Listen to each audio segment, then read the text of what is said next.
अमेरिकी राष्ट्रपति Donald Trump ने भारत की रूसी तेल खरीद को लेकर एक बार फिर ऐसा बयान दिया जिसने भारत अमेरिका रिश्तों में नई बहस छेड़ दी है। एयरफोर्स वन में पत्रकारों से बातचीत के दौरान डोनाल्ड ट्रंप ने दावा किया कि भारत उन्हें खुश करने की कोशिश कर रहा था।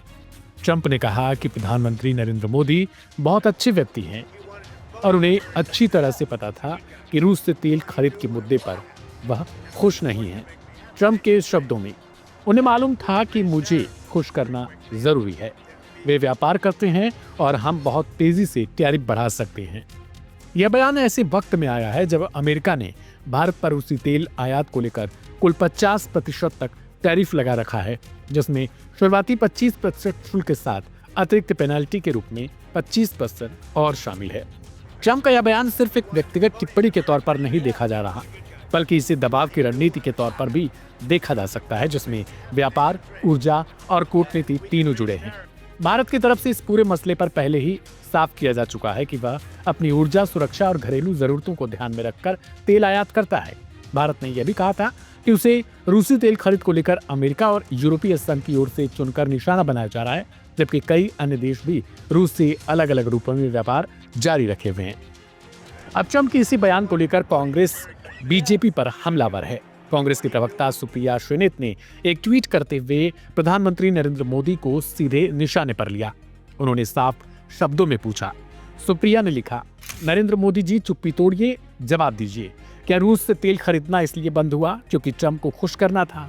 क्या मोदी सरकार की विदेश नीति अमेरिका तय कर रहा है? क्या ट्रंप कभी सीज फायर कराने की बात कहते हैं, कभी रूस से तेल खरीदने पर रोक लगाने की बात करते हैं? मोदी जी चुप क्यों रहते हैं?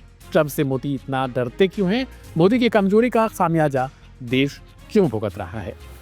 हालांकि इस पर अभी तक बीजेपी की तरफ से कोई प्रतिक्रिया नहीं देखने को मिली है।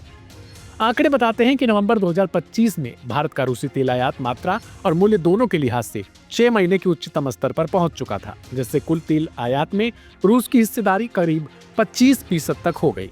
इसके साथ साथ भारत ने अमेरिका से तेल आयात भी बढ़ाया, जो 7 महीने के उच्चतम स्तर पर पहुंचा और कुल आयात में अमेरिका की हिस्सेदारी करीब 13% रही। इसके बावजूद ट्रंप प्रशासन ने अगस्त में भारत पर टैरिफ बढ़ाकर 50% कर दिया, जिससे भारत अमेरिका व्यापार वार्ता में तनाव और गहराया। दिलचस्प बात यह है कि अमेरिका के भीतर भी ट्रंप की टैरिफ नीति को लेकर सवाल उठने लगे हैं। अमेरिकी संसद में 3 प्रभावशाली सांसदों ने भारत पर लगाए गए 50% टैरिफ को खत्म करने के लिए प्रस्ताव पेश किया था। उनका कहना था कि इस तरह की गैर जिम्मेदाराना शुल्क रणनीति से अमेरिका और भारत की रणनीतिक साझेदारी कमजोर हो जाएगी, जो इंडो पैसिफिक क्षेत्र में दोनों देशों के लिए सकारात्मक नहीं बल्कि नकारात्मक हो सकती है।